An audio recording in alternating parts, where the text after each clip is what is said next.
તો અંબાજીમાં ગેરકાયદેસર એલપીજી ગેસના ગોડાઉન જે છે તે ઝડપાયું છે।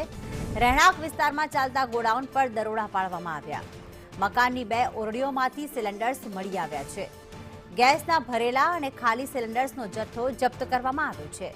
પુરવઠા વિભાગે 3 લાખનો મુદ્દામાલ સીઝ કર્યો।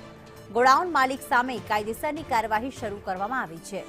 તો કેટલા સમયથી નેટવર્ક ચાલતું હતું તેની પણ પૂછપરછ કરવામાં આવી। અમે તથા પુરવઠાની ટીમ દ્વારા તપાસણી અહીંયા ચાલુ કરવામાં આવી। તો અહીંયા એક ગેરકાયદેસર રહેણાંકનું મકાન આવેલું છે।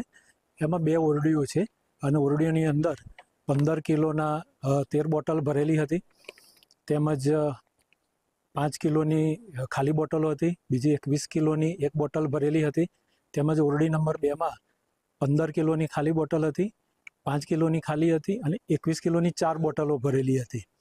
આ તમામ વસ્તુ અમે આજરોજ સીઝ કરી છે। લગભગ 3,71,200નો સીઝર હુકમ કરેલ છે।